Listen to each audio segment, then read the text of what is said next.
ஆண்டவரே நித்திய ஜீவனை அளிப்பேன் சொன்னீங்களே, நான் நம்பிக்கை வைத்திருந்தேன், இப்பொழுது வந்திருக்கிறேன் சொன்ன. போட, உன் நினைவே அசுத்தமானது. அருவருப்பான் நினைவு வச்சிருந்த. எனக்கு தான் தெரியும், உன் மனைவி தெரியாதுல, உன் புருஷனுக்கு தெரியாதுமே, எனக்கு தான் தெரியும் நீ எப்படிப்பட்ட அருவருப்பான எண்ணத்தை மனசுல வச்சிருந்த. யோசிக்கல, நீ அருவருப்பான எண்ணத்தை நீ சிந்திக்கல. கேட்டா நீதிமான் மாதிரி வெளியே காட்சி அளித்தல. அதைத்தான் சொன்னாரு, வெளியே நீதிமான்களை போல இருக்கிறீங்க, வெள்ளை அடிக்கப்பட்ட கல்லறை போல இருக்கீங்க, உள்ளதான் அசுத்தம். எனக்கு தான் தெரியும். பாவத்தை வச்சுக்கிட்டு நானும் பரலோகத்தை அடைவேன், எனக்கு நம்பிக்கை இருக்குது. மாய்மாலக்காரன், மாய்மாலக்காரன். அவனுக்கு அழுகையும் பற்கடிப்பும் உள்ள இடம் தான் கிடைக்கும். அவன் நினைச்சிருப்பான் அந்த இடம் போகும் வரைக்கும் நம்ம ஆண்டவருடைய பிள்ளைகள், நம்ம எது செஞ்சாலும் பரவாயில்ல, ஆண்டவர் எப்படியாவது கொண்டு போயிடுவார். நோ, நல்ல கவனமா கேட்டுங்க. தப்பு பண்ணிட்டு ஒண்ணும் தெரியாம மாதிரி நடிக்காதீங்க. நடிச்சுக்கிட்டு இருந்தா, இதுவரைக்கும் நடிச்சுக்கிட்டு இருந்தா திருந்திக்க. இல்லைன்னா மாய்மாலக்காரனா கடைசி வரைக்கும் போவ, நீ தேவன் சன்னிதானத்தில் சேர முடியாது. பாரம்பரியங்களை வச்சுக்கிட்டு ஆராதனை செய்யறாங்க, அது வேஸ்ட். பாரம்பரியங்களை கை கொண்டுகிட்டு ஆராதனையும் செய்யறாங்க. ஆராதனை செய்ய வேண்டியது அவசியமே, ஆனால் எதையும் வச்சுட்டு செய்யறாங்க, பாரம்பரியத்தை வச்சுட்டு. ஏங்க, பாரம்பரியத்துக்கு நமக்கு சம்மந்தமே இல்லை. என்னைக்கு நீங்க ரட்சிக்கப்பட்டீங்களோ, பாவத்துல ரட்சிக்கப்பட்டீங்களோ, அன்னைக்கே பாரம்பரியத்தில் ரட்சிக்கப்பட்ட.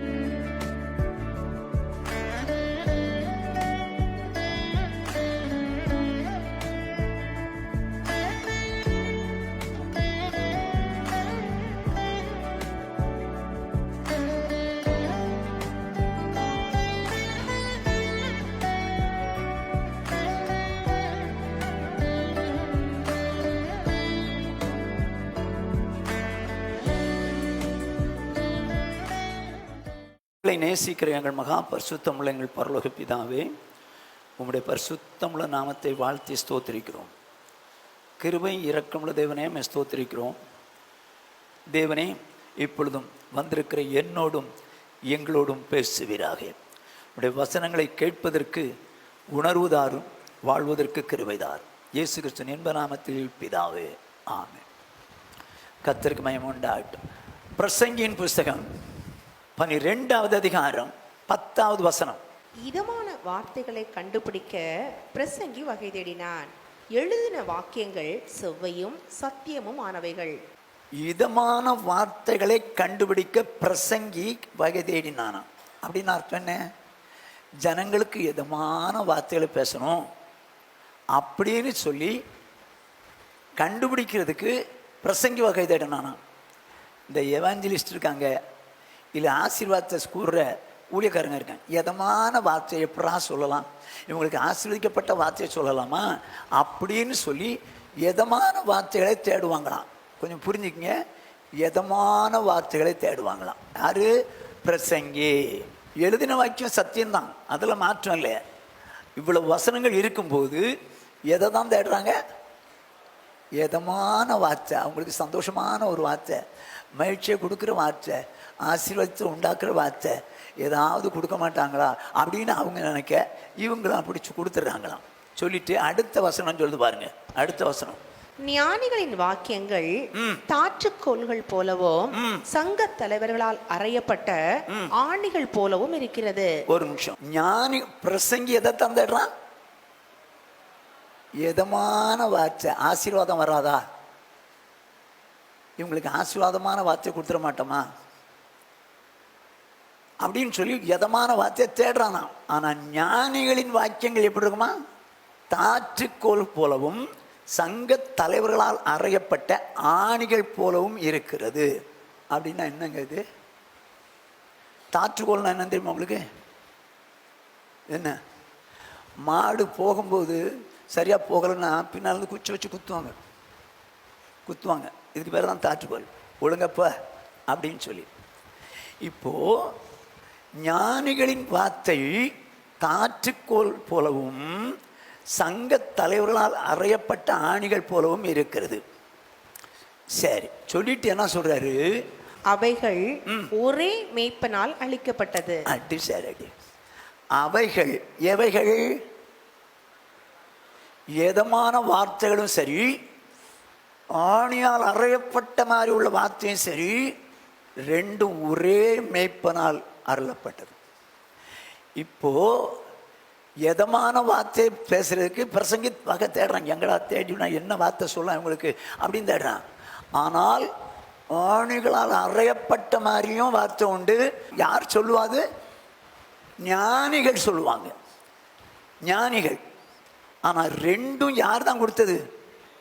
ஒரே மேய்ப்பனால் கொடுக்கப்பட்டது.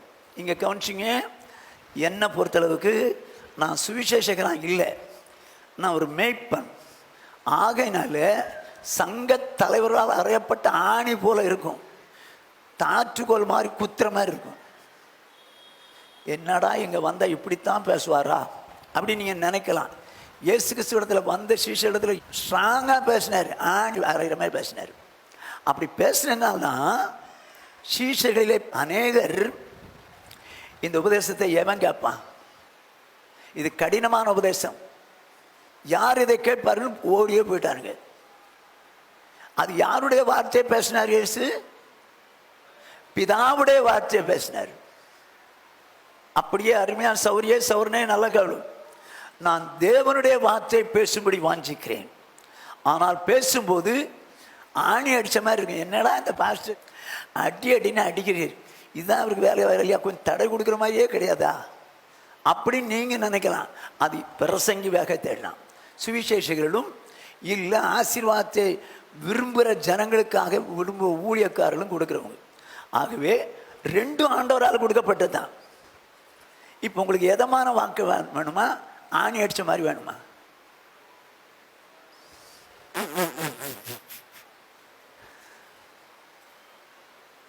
ஸ்ட்ராங்காக பேசினா பரிசுத்தம் அடைவீங்க, எதமாக பேசுனீங்கன்னா ஆசீர்வாதம் வாங்கிட்டு போயிட்டே இருப்பீங்க. அவ்வளோதான். ஆசீர்வாதம் வேணுமா, பரிசுத்தம் வேணுமா? எங்க பரிசுத்தத்தை தேடினா ஆசீர்வாதம் தானா வருங்க. பரிசுத்தம் வந்துருச்சுன்னா ஆசீர்வாதம் தானா வரும். யோசுவா சொன்னார்ல, இன்று உங்களை பரிசுத்தம் பண்ணிக்கொள்ளுங்கள், நாளை உங்கள் நடுவிலே அற்புதங்களை செய்வார். அப்போ பரிசுத்தம் தான் முக்கியம். பரிசுத்தம் அடையிறதுக்கு தான் தேவன் தம்முடைய வார்த்தைகளை கொடுத்துருக்காரு. ஆனால் பிரசங்கி இருக்கிறான், அவன் எதமான வார்த்தையை தேடிட்டு போயிட்டு சொல்லிட்டு இருப்பான். சரி, எப்படியே போட்டோம். இன்றைக்கு கர்த்தர் நம்மோடு கூட என்ன தான் பேசுகிறாரு? ஆணி அடித்த மாதிரி பேசுகிறாரா, ஆசீர்வாதமாக பேசுகிறாரா பாப்போம். என்ன தான் பேசுகிறாரு? தீத்து 1 அதிகாரம் 3, 4 வசனங்கள். பொய்யுரையாத தேவன் ஆதி காலம் முதல் நித்திய ஜீவனை குறித்து வாக்குத்தத்தம் பண்ணி அதை குறித்த நம்பிக்கையை பற்றி தேவ பக்திக்கு ஏதுவான சத்தியத்தை அறிகிற அறிவும் விசுவாசமும் தேவனால் தெரிந்து கொள்ளப்பட்டவர்களுக்கு உண்டாகும்படி ஏற்ற காலங்களிலே நம்முடைய இரட்சகராகிய தேவனுடைய கட்டளையின்படி எனக்கு ஒப்புவிக்கப்பட்ட பிரசங்கத்தினாலே தமது வார்த்தையை வெளிப்படுத்தினார். இப்போ பவுல் தீத்துக்கு சொல்றார், எப்படியா? ஏற்ற காலங்களில் நம்முடைய இரட்சகராகிய தேவனுடைய கட்டளையின்படி எனக்கு ஒப்புவிக்கப்பட்ட பிரசங்கத்தினாலே தமது வார்த்தைகளை வெளிப்படுத்தினார். அப்ப பிரசங்கம் ஏன் சபையில வெளிப்படுது? ஏன் சொல்றாரு? தேவன் தம்முடைய வார்த்தையை பிரசங்கத்தின் மூலம் வெளிப்படுத்துறார். கவனமாச்சுங்க. பிரசங்கம் ஒன்றும் வந்துட்டு உங்களை விட நான் பிரசங்கம் அதிகமாக எனக்கு பண்ண தெரியாது, ஆனாலும் சபையில் போதகராக வச்சுட்டாரு. ஏன் என்ன வச்சு உங்களை போதிக்க வச்சாரு? ஏன் பிரசங்கம் பண்ண வச்சாரு? தேவனுடைய கட்டளை உங்களுக்கு ஒப்புவிக்கப்பட்டது, அதை நான் வார்த்தையாக வெளிப்படுத்துகிறேன். எதுக்காக இங்கே போதனை பண்ணணும்? எதுக்காக நான் பிரசங்கம் பண்ணணும்? எதுக்காக இந்த பிரசங்கத்தை நீங்கள் கேட்கணும்? 3 வசனத்தை பாருங்க. பொய்யுரையாத தேவன் ஆதி காலம் முதல் நித்திய ஜீவனை குறித்து வாக்குத்தத்தம் பண்ணி அதை குறித்த நம்பிக்கையை பற்றி தேவ பக்திக்கு ஏதுவான சத்தியத்தை அறிகிற அறிவும் விசுவாசமும் தேவனால் தெரிந்து கொள்ளப்பட்டவர்களுக்கு உண்டாகும்படி. எப்படி எப்படி எப்படி நல்லா கவனிச்சுங்க. பொய்யுரையாத தேவன், நம்முடைய தேவன் பொய் உரைக்கவே மாட்டார். அவர் மகா பரிசுத்தமுள்ள தேவன், பொய் உரையாத தேவன். எவ்வளவு வேணும் பொய் உரையாத தேவன் என்று எழுதியிருக்கிறது இன்னொரு புத்தகத்தில். ஸோ பொய்யுரையாத தேவன் என்ன பண்ணியிருக்கிறார்? பொய்யுரையாது ஆதி காலம் முதல் நித்திய ஜீவனை குறித்து வாக்குத்தத்தம் பண்ணியிருக்கிறார். அப்படின்னா நித்திய ஜீவன் என்ன? பரலோகம். இந்த பரலோகத்தை குறித்து ஆதி காலம் முதலாய் அவர் வாக்குத்தத்தம் பண்ணியிருக்கிறார். சின்ன உதாரணம் சொல்ற பாருங்க. ஆபிரகாம் எத்தனையோ ஆண்டுகளுக்கு முன்னால் இருக்கிறவன். அவனை குறித்து வேதம் சொல்லுது, தேவன் தாமே கட்டி உண்டாக்கின அஸ்திவாரங்கள் உள்ள நகரத்துக்காய் காத்திருந்தான் என்று இருக்கிறது. அப்ப ஏற்கனவே நித்திய ஜீவனை குறித்து தேவன் என்ன பண்ணி வைத்திருக்கிறார்? வாக்குத்தத்தம் பண்ணி இருக்கிறார். உங்களுக்கோ எனக்கோ இல்லை உலகத்து முன்னால் உள்ளவங்களுக்கோ இல்லை பின்னால் வரப்போறவங்களுக்கோ வாக்குத்தத்தம் உண்டு. நித்திய ஜீவனை அளிப்பேன் என்பதே வாக்குத்தத்தம். ஆமென். அப்படின்னா பரலோக ராஜ்யம். இப்போ அதை குறித்த, எதை குறித்த? நித்திய ஜீவனை குறித்த நம்பிக்கை பற்றி. அப்போ நித்திய ஜீவன் உண்டுன்னு நம்புகிறோமே, நம்பிக்கை. அந்த நம்பிக்கை பற்றி தேவ பக்திக்கு ஏதுவான சத்தியத்தை அறியவும் விசுவாசமும் தேவனால் தெரிந்து கொள்ளப்பட்டவர்களுக்கு உண்டாகும்படி. இப்போ அத நித்திய ஜீவனை குறித்த நம்பிக்கை நமக்கு அவசியம். கொஞ்சங்க, நித்திய ஜீவனை பற்றி நம்பிக்கை உண்டாகிறதுக்காக தேவ பக்திக்கு ஏதுவான சத்தியத்தை அறிகிற அறிவும் விசுவாசமும் தேவனால் தெரிந்து கொள்ளப்பட்டவர்களுக்கு உண்டாகும். இப்போ யாருக்கு தேவன் வாக்குத்தத்தம் பண்ணியிருக்கா? யாருக்கு இது கிடைக்குமா? அதை குறித்த நம்பிக்கை பற்றி தேவ பக்திக்கு ஏதுவான சத்தியத்தை அறிகிற அறிவும் விசுவாசமும் வேணும். நித்திய ஜீவனை குறித்த வாக்குத்தத்தம் இருக்கு, அதை குறித்த நம்பிக்கை ஒரு மனுஷனுக்கு அவசியம். நம்பிக்கை இல்லைன்னா அதை பெற்றுக்கொள்ள முடியாது. ஸோ ஓகே, அப்படி நம்பிக்கை வைத்திருக்கிறவன் தேவ பக்திக்கு ஏதுவான சத்தியத்தை அறிகிற அறிவை அடையணும். சத்தியத்தை அறிகிற அறிவை அடையணும். அதே நேரத்தில் விசுவாசமும் வேணும். விசுவாசமும் வேணும். அது யாருக்கு கொடுக்கப்பட்டதா? தேவனால் தெரிந்து கொள்ளப்பட்டவர்களுக்கு. இப்போ தேவனால் தெரிந்து கொள்ளப்பட்டவர்கள் யார்? தேவனால் தெரிந்து கொள்ளப்பட்டவர்கள் யார்? சங்கீதம் 89:3. என்னால் தெரிந்து கொள்ளப்பட்டவனோடே உடன்படிக்கை பண்ணி. போதும். என்ன சொல்றாரு கர்த்தர்? என்ன சொல்றாரு? என்னால் தெரிந்து கொள்ளப்பட்டவனோடே உடன்படிக்கை பண்ணி.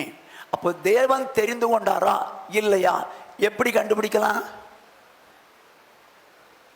தேவன் யாரோடு கூட உடன்படிக்கை பண்ணினாரோ அவர்கள் தேவனால் தெரிந்து கொள்ளப்பட்டவர்கள்.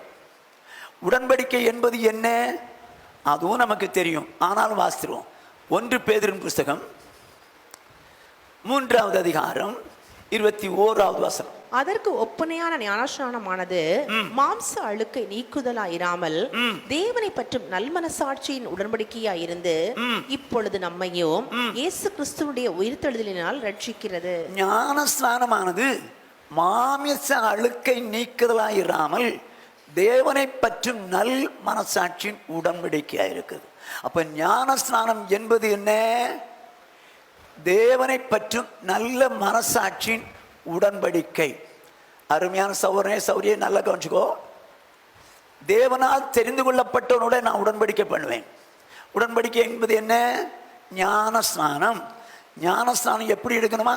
நல்ல மனசாட்சியில. நல்ல மனசாட்சியில.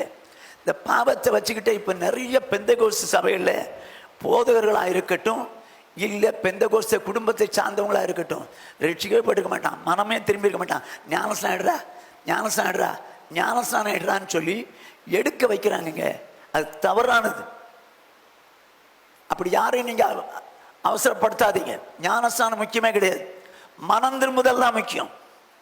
நல்ல மனசாட்சி தான் முக்கியம். நல்ல மனசாட்சியோடு கூட ஞானஸ்நானம் எடுக்கணும். நல்ல மனசாட்சி எப்போ வரும்? பாவம் செஞ்சுட்டு இருக்கவனுக்கு நல்ல மனசாட்சி வருமா? நல்ல மனசாட்சிங்கிறது, நான் பாவத்தில் இருந்தேன், என் பாவத்தெல்லாம் ஆண்டோட்ட மன்னிப்பு கேட்டேன், ஆண்டவர் மன்னித்தார், என் பாவம் நீங்கிச்சு அப்படின்னு சொல்லி நல்ல மனசாட்சி யாருக்கு வருதோ அவங்களுக்கு தாங்க ஞானஸ்நானம் கொடுக்கணும். யாரையும் ஞானஸ்நானம் எடுங்கன்னு சொல்லி கட்டாயப்படுத்தாதீர்கள். ஞானஸ்நானம் முக்கியம் இல்லை, மனம் திரும்புதல் முக்கியம். மனம் திரும்பின பிறகு ஞானஸ்நானம் முக்கியம். இன்னைக்கு நிறைய பேர் கெட்டு போனதுக்கு காரணம் மனம் திரும்பாமலே ஞானஸ்நானம் எடுத்ததுனால தான். ஓகே, இப்போ மனம் திரும்பி ஞானஸ்நானம் எடுத்தால் தான் நித்திய ஜீவனுக்கு போக முடியும். அவர் தெரிந்து கொள்ளப்பட்டவர்களுக்கு தான் அது கொடுக்குறாரு. அருமையான சௌரியே, இது வரைக்கும் இன்னைக்கு வரைக்கும் நீ ரட்சிக்கப்படாம மனம் திரும்பாம இருந்தா மனம் திரும்பு, பாவ மன்னிப்பு கண்டு ஞானஸ்நானத்துக்கு. ஓகே, இப்போ தீத்துவின் புஸ்தகம் 1ஆம் அதிகாரம் 3ஆம் வசனம். பொய்யுரா தேவன் ஆதி காலம் முதல் நித்திய ஜீவனை குறித்து வாக்குத்தத்தம் பண்ணி இருக்கிறார். சரிதானா? அதை குறித்த நம்பிக்கை பற்றி நமக்கெல்லாம் நம்பிக்கை உண்டா? நித்திய ஜீவன் நம்பிக்கை உண்டா இல்லையா? ஆமே, உண்டு. அப்படி நம்பிக்கை கொண்டவர்கள் என்ன செய்யணுமா? தேவ பக்திக்கு ஏதுவான சத்தியத்தை அறிகிற அறிவு அவளுக்கு பேசணும். அறிவும் விசுவாசமும் தேவனால் தெரிந்து கொள்ளப்படும். அப்போ இந்த நம்புறவங்களுக்கு தேவ பக்திக்கு ஏதுவான அறிவு, வேத அறிவும் வேத வசனத்தின்படி வாழ்ந்து அதை விசுவாசித்து செயல்படுறவர்களாக இருக்கும்படிக்கு தெரிந்து கொள்ளப்படுறவர்களாக இருக்கும்படி. இப்ப அடுத்த வசனம் சொல்லுது பாருங்க. ஏற்ற காலங்களில் நம்முடைய இரட்சகராய் தேவனுடைய கட்டளையின்படி எனக்கு ஒப்புவிக்கப்பட்ட பிரசங்கத்தினாலே தமது வார்த்தை வெளிப்படுத்தினார். இப்ப பிரசங்கத்தினாலே தேவன் தம்முடைய வார்த்தை வெளிப்படுத்துவது எதற்காக? சத்தியத்தை அறிகிற அறிவை அடையணும், அதே நேரத்தில் விசுவாசித்து செயல்படணும். அதுக்குதான். சத்தியம் தெரியறதுனால இல்ல, சத்தியத்தை அறிகிற அறிவை அடையணும், அதே நேரத்தில் விசுவாசித்து செயல்படணும். இதுக்கு தான் ஊழியக்காரர் பிரசங்கம் பண்ண வைக்கிறார், தெரிந்து கொள்ளப்பட்டவர்களுக்கு, அதாவது சபைக்கு. ஓகே, அதெல்லாம் நம்ம நம்பிக்கை கொண்டிருக்கிறோம். நித்திய ஜீவன் உண்டு, நான் போவேன் அப்படி. இப்போ இப்படி கேட்குறேன், இங்கே வந்திருக்கிற எல்லாரையும் தான் கேட்குறேன், நமக்கு நித்திய ஜீவன் உண்டுன்னு நினச்சி தான் நம்பி வந்திருக்கிறோம், அப்படித்தானே? ஆமே, அதில் மாற்றம் இல்லையா? சரி, இப்போ நம்பிக்கை வச்சிருக்கீங்க. ஆனால் வேதம் என்ன சொல்லுது? இன்னைக்கு வச்சிருக்க அந்த ரட்சிக்கப்பட்டு இன்னைக்கு வச்சிருக்கிற இந்த நம்பிக்கை எபிரேயருக்கு எழுதிருப்போம். எபிரேயர் 3ஆம் அதிகாரம் 14ஆவது வசனம். நாம் ஆரம்பத்திலே கொண்ட நம்பிக்கையை முடிவு பரியந்தம் உறுதியாய் பற்றி கொண்டிருப்போமாகில் கிறிஸ்துவினிடத்தில் பங்குள்ளவர்களாய் இருப்போம். வேதம் சொல்லுகிறது ஆரம்பத்திலே கொண்ட நம்பிக்கை. எப்படி? நித்திய ஜீவன் எனக்கு உண்டு, ஆகவேதான் வசனத்தின்படி வாழணும், வசனத்தை கேட்டு அறிவுல பெறணும் அப்படிங்கிற எண்ணமுடையவனாக இருக்கிறேன். அந்த ஆரம்பத்திலே கொண்ட நம்பிக்கையை முடிவு பரியந்தம் உறுதியாக வச்சுக்கணும்.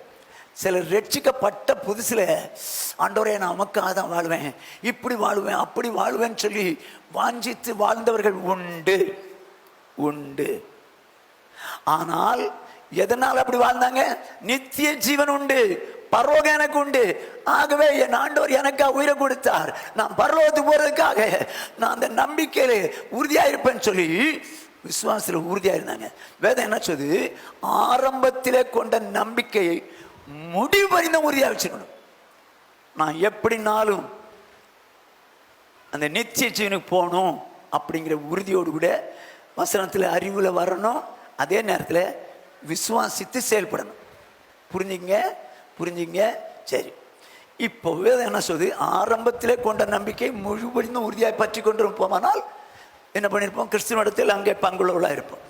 ஆனால் வேதம் என்ன சொல்லுது? யோபுவின் புஸ்தகம் 8ஆவது அதிகாரம் 13ஆவது வசனம். தேவனை மறக்கிற எல்லாருடைய வழிகளும் அப்படியே இருக்கும், மாயக்காரரின் நம்பிக்கை அழிந்து போம்.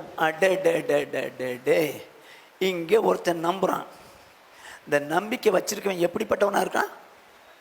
மாய்மாலக்காரனா இருக்கிறான். நித்திய ஜீவனை குறித்து நம்பிக்கை உண்டா? உண்டு. ஆனால் அவன் எப்படிப்பட்டவனாய் மாறிவிட்டான்? மாயக்காரனாய் மாறிவிட்டான், மாய்மாலக்காரனா இருக்கிறான். அப்படி மாய்மாலக்காரனா இருக்கிறவனுடைய நம்பிக்கை நித்திய ஜீவனுக்கு நான் போவேன் என்கிற நம்பிக்கை என்னவா? அழிஞ்சு போவான். அவன் நம்பிக்கை அவுட்டு, அவன் நித்திய ஜீவனுக்கு போக முடியாது. அருமையான சௌரியே, சௌரனே நல்லா கவனிச்சுக்கோ, உனக்கு நித்திய ஜீவனுக்கு போகணும்னு நம்பிக்கை வச்சிருக்கிற, ஆனால் மாய்மாலமாய் வாழ்ந்தால் அந்த நம்பிக்கை அழிஞ்சிடும், நித்திய ஜீவனுக்கு போக முடியாது. மாய்மாலமாய் வாழ்ந்தால் நித்திய ஜீவனுக்கு நீ போக முடியாது. நீ வைத்திருக்கிற நம்பிக்கை அன்னைக்கு அழிஞ்சிடும். நீ அங்க போவேன்னு நினைச்சிட்டு போயிருப்ப, ஆனா அங்க போறது இல்லை. இந்த காலவேளையில் வந்திருக்கிற சௌரியே நல்லா கவனமா கேட்டுக்கோ. உனக்கு நம்பிக்கை இருக்கிறது அவசியம். ரட்சிக்கப்பட்ட அத்தனை பேரையும் கேட்டா என்ன சொல்லுவீங்க? நான் நித்திய ஜீவனுக்கு போவேன் தான் சொல்லுவீங்க. ஆனால் நீ மாய்மாலம் பண்ணுவாயானால் நீ வைத்திருக்க நம்பிக்கை அன்னைக்கு அழிஞ்சிடும். வேஸ்ட். இன்னைக்கு இதை பற்றி கவலையே இல்லையே. வேதம் என்ன சொல்லுது பாருங்க. அதே யோபுவின் புஸ்தகம் 13வது அதிகாரம் 16வது வசனம். அவரே என் ரட்சிப்பு, மாயக்காரனோ அவர் சந்நிதியில் சேரான். ஆஹா, என்னவா? அவரே என் ரட்சிப்பு, அவர் தான் என்னை ரட்சிக்கிறவர். ஓகே. மாயக்காரனோ அவர் சந்நிதியில் சேரான். தேவன் பரலோகத்தில் இருக்கிறார். அவருடைய சமூகத்துக்கு யார் போக மாட்டாங்க? மாய்மாலக்காரன் போக மாட்டான். மாயக்காரன் தேவனுடைய சன்னிதானத்தில் சேர மாட்டான். மாயக்காரனுடைய நம்பிக்கை அழியும். ஒருவேளை இந்த காலவேளையில் வந்திருக்கிற சௌரியே கேள். உனக்கு நம்பிக்கை இருக்குது பரலோகத்துக்கு போகணும்னு சொல்லி, உண்மைதான். ஆனால் உன் வாழ்க்கை மாய்மாலமாக இருக்குமானால் உன் நம்பிக்கை அழிஞ்சிடும். வேஸ்ட். நீ மாய்மாலம் பண்ணா அவருடைய சன்னிதானத்தில் எங்க நித்திய ஜீவன்ல நீ சேர முடியாது என்பதை மட்டும் மறந்துடாது. நான் ஒரு உதாரணத்தை இயேசு சொன்ன வசனத்திலிருந்து உங்களுக்கு சொல்றேன். மத்தேயு 5 அதிகாரம் 6 அதிகாரம் 7 அதிகாரம்லாம் மலை பிரசங்கம். அது யாருக்கு பிரசங்கம் பண்ணப்பட்டது? சீஷர்களுக்கு, உலகத்தின் மக்களுக்கு இல்லை, சீஷர்களுக்கு பிரசங்கிக்கப்பட்டது. இப்போ அதில் 1 7 அதிகாரம் 21 22 23. பரலோகத்தில் இருக்கிற என் பிதாவின் சித்தத்தின்படி செய்கிறவனே பரலோக ராஜ்யத்தில் பிரவேசிப்பானை அல்லாமல் என்னை நோக்கி கர்த்தாவே கர்த்தாவே என்று சொல்லுகிறவன் அதில் பிரவேசிப்பதில்லை. ஓகே, இப்போ இந்த வசனம் எல்லாருக்கும் தெரியும். பரலோகத்திற்கு என் பிதாவின் சித்தத்தின்படி செய்கிறவனே எப்படி செய்யறான்? அவன் 1 உடன்படிக்கை பண்றான், 2 சத்தியத்தை அறிகிற அறிவு வளர்றான், 3 அந்த வசனத்தை அறிந்து அதை விசுவாசித்து அப்படியே செயல்படுறான். அப்படி சித்தத்தின்படி செய்கிறவனே அவருடைய வாக்கு தத்தத்தின்படி அந்த பரலோகத்தில் பிரவேசிப்பான். அல்லாமல் கத்தாவே கத்தாவேன்னு சொல்றவன் அதில் பிரவேசிப்பதில்லை. சொல்லிட்டு என்ன சொல்றாரு பாருங்க அடுத்த வசனம். அந்நாளில் அநேகர் என்னை நோக்கி கர்த்தாவே கர்த்தாவே உமது நாமத்தினாலே தீர்க்க தரிசனம் உரைத்தோம் அல்லவா, உமது நாமத்தினாலே பிசாசுகளை துரத்தினோம் அல்லவா, உமது நாமத்தினாலே அநேக அற்புதங்களை செய்தோம் அல்லவா என்பார்கள். என்ன சொல்றாங்க? கொஞ்சம் பெறலங்க, அநேகர் என்று சொல்கிறார். சொன்னவர் இயேசு. அநேகர் அந்நாளில், எந்நாளில்? நியாய தீர்ப்பு நாளில். நியாய தீர்ப்பு நாளில் என்னை நோக்கி சொல்லுவாங்க, கர்த்தாவே கர்த்தாவே உம்முடைய நாமத்தினாலே அற்புதம் செய்தோம், உம்முடைய நாமத்தினாலே பிசாசை விரட்டினோம், உம்முடைய நாமத்தினாலே தீர்க்க தரிசனம் உரைத்தோம் என்பார்கள். இது ஆண்டவரால் அவர்கள் மூலம் செயல்பட்ட செயல்தானே? ஆமென். ஆண்டவர் தானே செய்ய வச்சாரு. ஆனா என்ன சொல்றாரு பாருங்க அவங்கள பார்த்து. அப்பொழுது நான் ஒரு காலம் உங்களை அறியவில்லை. அற்புதம் செஞ்சோம், தீர்க்க தரிசனம் சொன்னோம், பிசாசை விரட்டினோம் அப்படின்னு அவங்க சொன்னா கூட அவர் என்ன சொல்றாரு? நான் ஒரு காலம் உங்களை அற்புதம் செய்தவர்களை, பிசாசை விரட்டினவர்களை, தீர்க்க தரிசனம் சொன்னவர்களை நான் அறியவில்லை என்று சொல்கிறார். ஏன்? அக்கிரம செய்கைக்காரரே என்னை விட்டு அகன்று போங்கள் என்று அவர்களுக்கு சொல்லுவேன். என்னதான் பண்ணிட்டாங்களா?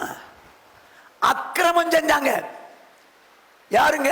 தீர்க்க தரிசனம் உரைத்தவங்க, பிசாசை விரட்டினவன், வியாதியஸ்தனை சுகமாக்கினவன் அக்கிரமம் செஞ்சுட்டான். அன்னைக்கு வந்தார். இவனுக்கு நம்பிக்கை என்ன நம்பிக்கை இருந்திருக்கும்? இந்த பிசாசு விரட்டினவனுக்கும், தீர்க்க தரிசனம் உரைத்தவனுக்கும், சுகப்படுத்தினவனுக்கும் என்ன நம்பிக்கை இருந்திருக்கும்? நம்ம எப்படினாலும் இவ்வளவுலாம் அற்புதம் செய்யறோம், தீர்க்க உரைக்கிறோம், நிச்சயம் நம்ம வாக்குத்தத்தம் பண்ண பரலோக ராஜ்யத்தை அடைவோம் அப்படித்தான் நினைச்சு போயிருப்பான். ஆனா என்ன சொல்லுது? அக்கிரம செய்காரரை என்னை விட்டு அகன்று போங்க. தேவனுடைய சன்னிதானத்தில் சேரவில்லை. அக்கிரம செய்கிறார்கள், அவர்கள் தேவனுடைய சன்னிதானத்தில் சேரவில்லை. ஏன் தெரியுமா? மாய்மாலக்காரன். ஊர்ல அற்புதம் செஞ்சது உண்மைதான், தீர்க்க தரிசனம் உரைத்தது உண்மைதான், பிசாச விரட்டினது உண்மைதான். ஆனா அக்கிரமம் செஞ்சுக்கிட்டு நல்ல மாதிரி யோக்கிய மாதிரி நாங்க இப்படி செய்யறோம், நாங்க பரலோகத்துக்கு போயிடுவோம். ஆக அட அங்க போயில அவன் நம்பிக்கை வீணாய் போச்சு. இங்க வரைக்கும் அவன் நம்பிக்கை ஒண்ணுமே இல்லை, பிரச்சனை இல்லை. ஆனா எங்க வீணாய் போச்சு? அங்கெல்லாம் போய் வீணாய் போச்சு நம்பிக்கை. அருமையா சௌரிய தப்பு பண்ணிட்டு அநியாயம் செஞ்சுக்கிட்டு நானும் பரலோகத்துக்கு போவேன் நம்பாத. உன் நம்பிக்கை வேஸ்ட். ரட்சிக்கப்பட்ட புருஷன் நல்லா தான் இருந்த, காலங்கள் கடந்து போதான் தப்பு பண்ற, நீ பாவம் செய்யல. நீ இன்னும் வேதத்திலும் சொல்ற பாரு, வேதத்திலும் சொல்ற பாரு. வாசிங்க மத்தேயு எழுதின சுவிசேஷம் 24வது அதிகாரம் 44ஆம் வசனம். நீங்கள் நினையாத நாளிகையிலே மனுஷகுமாரன் வருவார், ஆதலால் நீங்களும் ஆயத்தமாயிருங்கள். இப்ப இயேசு தம்முடைய சீஷர்களுக்கு தான் சொல்றாரு, நீங்கள் நினையாத நாளிகையிலே மனுஷகுமார் வருவார், ஆதலால் நீங்களும் ஆயத்தமாயிருங்கள். சொல்லிட்டு என்ன சொல்றாரு பாருங்க. இப்போ 45 51 வரைக்கும் வாசிங்க, ஒன்னா வாசிங்க. ஏற்ற வேளையிலே தன் வேலைக்காரருக்கு போஜனம் கொடுத்து அவர்களை விசாரிக்கும்படி எஜமான் வைத்த உண்மையும் விவேகமும் உள்ள ஊழியக்காரன் யாவன். இப்ப ஊழியக்காரன் சொல்றாரு, எப்படி ஏற்ற வேளையில போஜனம் கொடுக்கணும், வசனம் கொடுத்து அவங்களை காப்பாத்தி அவங்களை பலப்படுத்தணும். உண்மையும் விவேகமுள்ள யார்? எஜமான் வரும்போது அப்படி செய்கிறவனாக காணப்படுகிற ஊழியக்காரனே பாக்கியவான். ஓஹோ, இயேசு கிறிஸ்து வரும்போது இந்த அளவுக்கு உண்மையா இருந்து ஊழியம் செஞ்சு வசனம் கொடுத்தான் பாத்தீங்களா, உண்மையா செயல்பட்டான் பாத்தீங்களா, அவன் பாக்கியவான் சொல்லிட்டு தன் ஆஸ்திகள் எல்லாவற்றின் மேலும் அவனை விசாரணைக்காரனாக வைப்பான் என்று மெய்யாகவே உங்களுக்கு சொல்லு. 5 தாலந்து வாங்கினவனுக்கு 5 தாலந்து கொடுத்தார், 2 வாங்கினவனுக்கு 2 கொடுத்தார். அப்படியே இப்படிப்பட்ட ஒரு நல்ல விசாரணைக்காரனுக்கு நிறைய காரியங்களை கொடுத்து அவன் என்ன பண்ணுவாராம், விசாரணைக்காரனை வைப்பேன்னு சொல்றாரு. ஓகே, அந்த ஊழியக்காரனோ பொல்லாதவனாயிருந்து என் ஆண்டவன் வர நாள் செல்லும் என்று தன் உள்ளத்திலே சொல்லிக்கொண்டு தன் உடன் வேலைக்காரரை அடிக்க தொடங்கி வெறியரோட புசிக்கவும் குடிக்கவும் தலைப்பட்டால் அந்த ஊழியக்காரன் நினையாத நாளிலும் அறியாத நாளிகையிலும் அவனுடைய எஜமான் வந்து அவனை கடினமாய் தண்டித்து மாயக்காரரோட அவனுக்கு பங்கை நியமிப்பான். மாயக்காரரோட அவனுக்கு பங்கை நியமிப்பான். எங்க இவன் மாயமாலமா செஞ்சான்? மாயமாலம் எப்படி கண்டுபிடிக்கலாம்? மாயமாலங்கிறது எப்படி? பார்வை கிரியனால நல்ல மாதிரி இருப்பான், தேவனுடைய பார்வையில் சரியா இருக்க மாட்டான். இப்ப பாக்க இவங்க என்ன பண்றாங்க பாருங்க, மாயக்காரோடு அவனுக்கு பங்கு நியமிப்பான். அங்கே அழுகையும் பற்கடிப்பும் உண்டாயிருக்கும். போதும். என்ன சொல்றாரு, யாரு அங்க அழுகையும் பற்கடிப்பும் உண்டான இடத்துக்கு போனது? மாயக்காரு. கொஞ்சம் கவனமா கேட்டுங்க, மாயக்கார். இவன் எங்க போக வேண்டியவன்? ஒரு ஊழியக்காரங்க எங்க போக வேண்டியவன்? நித்திய ஜீவனுக்கு, பரலோகத்துக்கு போக வேண்டியவன். அவன் ஏன் இங்க போயிட்டான்? மாய்மாலம் பண்ணிட்டான். அருமையா சௌரிய கேள், நீ ரட்சிக்கப்பட்டு ஞானம் சாதித்து அபிஷேகம் பெற்று ஆண்டவரோடு கூட உடன்படிக்கை பண்ணி சபைக்குள்ள இருக்கிறது உண்மைதான். ஆனால் தவறு பண்றான் பார், பாவம் செய்யான் பார், பாவம் செஞ்சுட்டு ஒண்ணுமே தெரியாம மாய்மாலம் பண்றான் பார். எங்க போற? நானும் பரலோகத்துக்கு போறேன். அங்க போய் இல்ல மாயக்காரனுக்கு பங்கு இருக்கும். சாவரவனுக்கு கூட என்ன பண்ணிடுவாங்க தெரியுமா? மாய்மாலம் பண்ணி பாவம் செஞ்சுட்டு செத்தான்னு வச்சுங்க, இங்க ஒண்ணும் தெரியாதுங்க. இப்ப எனக்கே தெரிஞ்ச ஒரு ஆளு நல்லா உத்தமமா இருக்கிறார்ப்பா அப்படின்னு நினைச்சு, ஆண்டவரே இவரை நாங்கள் பிதா குமாரன் பரிசுத்தாவி நாமத்திலே தேவனுக்கு என்று விதைக்கிறோம், இவர் போறாரு, இவர் போற இடத்துக்கு நான் வரணும் ஆண்டவரே, வந்து சேரணும், நாங்கள் ஜோம் பண்ணி விடுவோம். ஆனா அவர் நிலமா அவருக்கு தானே தெரியும். மேல வாப்பா உங்க ஆளு எப்படி மூடனா தெரியுமா? ஒன்னிய எப்படி மூடனா? நல்ல போராட்டத்தை போராடி ஓட்டத்தை முடித்தாய், விசுவாசத்தை காத்து கொண்டான், என் முன்ன மூடி விட்டான். ஆனா நீ எப்படிப்பட்டவன் எனக்கு தான் தெரியும். உன் நம்பிக்கை வச்சிருந்த பத்தியா பரலோகத்துக்கு போலான்னு, அது வேஸ்ட். இப்போன்னு சொல்றேன், நான் விசுவாசி ஊழியக்காரருக்கு மட்டும் சொல்ல, விசுவாசிகள் எல்லாருக்கும் சேர்த்தான் சொல்றேன். தவறு பண்றான் பார், பாவம் செய்றான் பாரு, ஆனா பாவம் செஞ்சுக்கிட்டே ஆனா நம்பிக்கை வச்சிருக்க. என்ன நம்பிக்கை? நீ தீர்ச்சுக்கிட்டு போனு, உன் நம்பிக்கை வேஸ்ட். மாயக்காரனுடைய நம்பிக்கை அழியும். மாயக்காரன் கர்த்தருடைய சன்னிதானத்தில் சேர மாட்டான். உன் மனச தொட்டு பாரு, இப்போ தொட்டு பாரு. குத்தலியா? குத்தலியா? உனக்கு தப்பு பண்ண உனக்கு குத்தலியா? வாலிய பிள்ளைலாம் ஜாக்கிரதை. இந்த வெள்ளை புள்ளி எங்கேயாவது இருந்துச்சுன்னு வச்சுங்க, சில கொஞ்சம் எக்ஸ்பீரியன்ஸ் உள்ளவங்க சொல்லுவாங்க, தம்பி உனக்கு வெள்ளை புள்ளி இருக்குடா, இதை கொஞ்சம் என்ன குஷ்டரோகி ஹாஸ்பிட்டலில் கொஞ்சம் காட்டுறா, ஒருவேளை குஷ்டமாக இருந்தால் சரியாக்கிடுவாங்க அப்படின்னு சொல்லுவாங்க. இவனுக்கு வெக்கம். குஷ்டரோகி ஆஸ்பத்திரியில் போய் நம்ம நின்னா என்ன நினைப்பாங்க? எவனாவது குஷ்டரோகி ஆஸ்பத்திரியில் வந்து நிற்கிறான், குஷ்டமா அப்படின்னு நினைப்பாங்களேன்னு சொல்லி சொல்லவே மாட்டான், போகவே மாட்டான். கடைசியில் என்ன தெரியுமா? இந்த வெள்ளைப்புள்ளி உள்ள குஷ்டம் பரவி கடைசியில் காது மடல் பெருசாகி கண்ணு புருவம் போய் ஐயா ஐயா இப்படி வந்து நிற்கும். ஆனால் ஏன் அப்படி ஆச்சு? அவன் முதல்ல அதை கவனிச்சிருக்கணும். ஆனால் அவன் கவனிக்க போவானால் என்ன நடக்கும் தெரியுமா?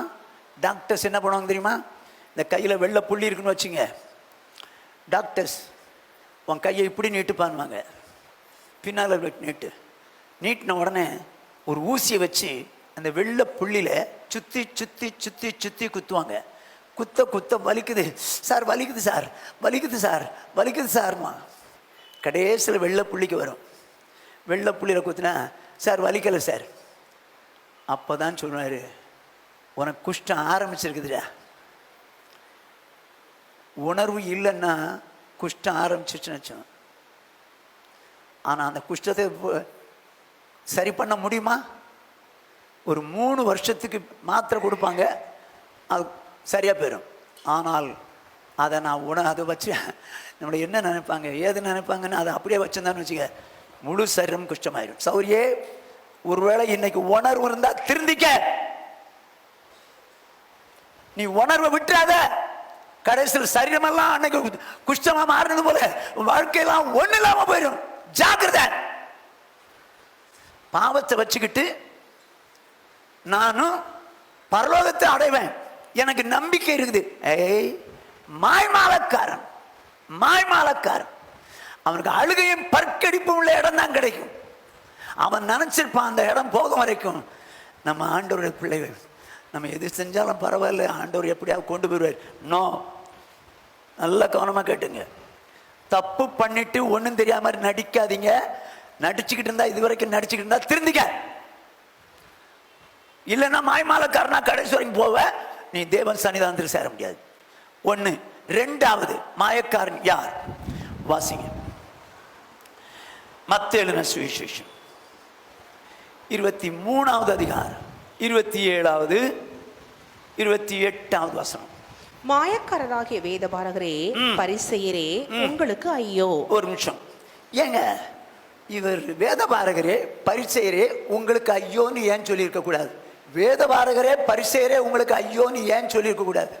அதுக்கு இடையில ஒரு வார்த்தை போட்டு விட்டாரு, மாயக்காரராகிய வேதபாரகரே பரிசேயரே உங்களுக்கு ஐயோ. ஏன்? வெள்ளை அடிக்கப்பட்ட கல்லறைகளுக்கு ஒப்பாயிருக்கிறீர்கள்.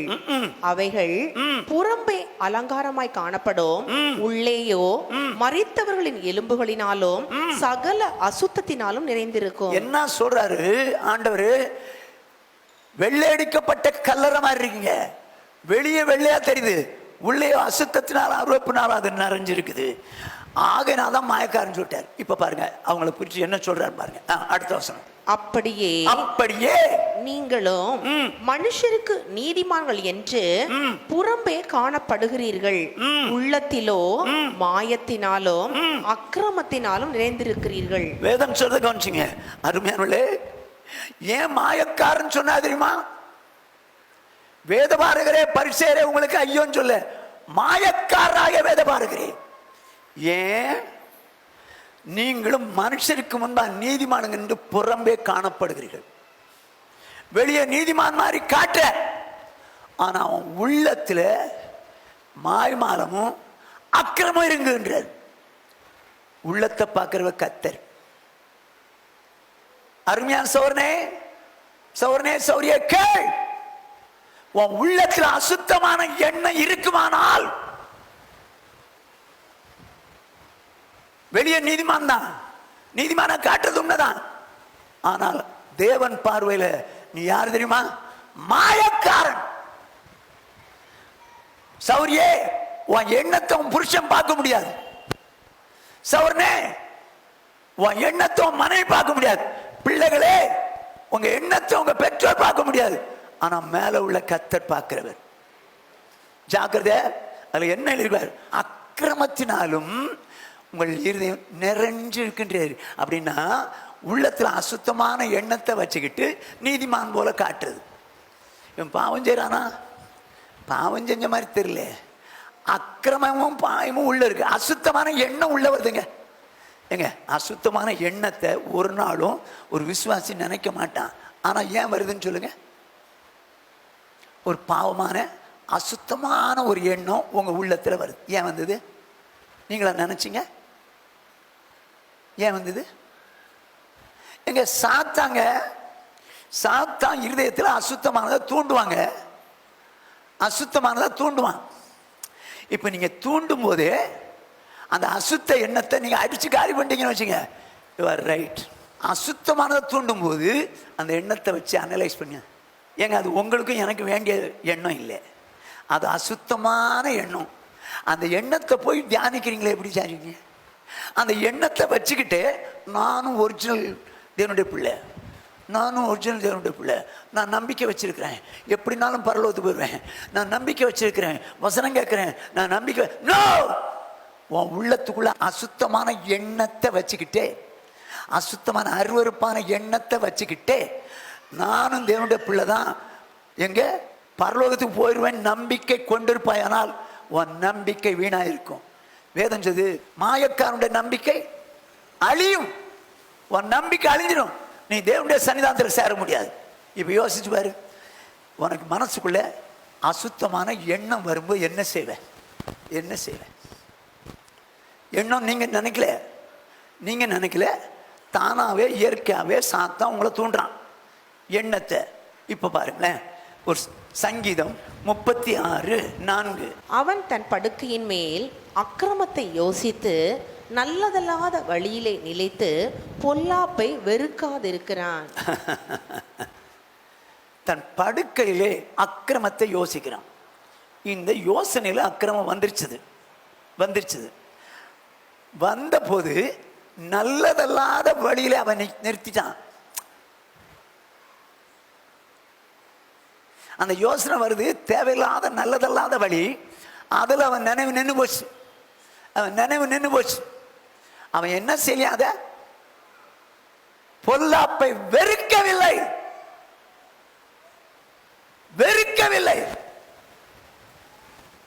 அசுத்தமான நினைவு வருதுங்க, சாத்தான் கொண்டு வந்துட்டான். ஆனா உண்மையான தேவனுடைய பிள்ளை என்ன செய்வான்? இயேசுவின் நாமத்தினால அப்பால போ சாத்தானே அப்படின்னு விரட்டுவான், வெறுத்திருப்பான். ஆனால் இவனோ என்ன செய்யறான்? நம்ம நினைவு யாரும் பார்க்கலன்னு சொல்லி இந்த நினைவை அப்படியே யோசித்து அந்த அக்கிரம எண்ணத்தை வெறுக்க மாட்டேங்கிறான். இன்னைக்கு எத்தனை விசுவாசி வாழ்க்கையில் புருஷனுக்கு தெரியாமல் வர்ற எண்ணம், மனைவிக்கு தெரியாமல் வர்ற எண்ணம், பெற்றவங்களுக்கு தெரியாமல் வர்ற எண்ணம், வேலை ஸ்தலத்தில் வேலை அதிகாரிகளுக்கு எத்தனை அசுத்தமான, இப்படி நான் சொல்கிறேன், இந்த சினிமா எண்ணம், இல்லைன்னா ஆண் இனம் பெண் இனத்தின் பாவங்கள் எண்ணம், இதெல்லாம் வரும்போது என்னதான் பண்ணுவீங்க? நீங்க அதை அருவருத்து வெறுக்கலன்னு வச்சுங்க, உள்ளத்துல மனசுல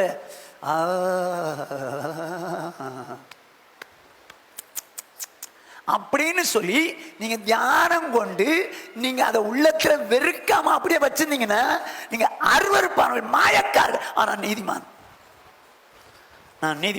நான் எப்படினாலும் பரலோகத்துக்கு போயிடுவேன். அடே, மாயக்காருடைய நம்பிக்கை அழியும். உன் எண்ணம் எப்படி பார், உன் மனசாட்சியை சொல்ல. இப்ப தொட்டு கேளு, உன் மனசுல என்ன மாதிரி எண்ணறேன்னு பார். உன் எண்ணம் எப்படி வருதுன்னு பார்.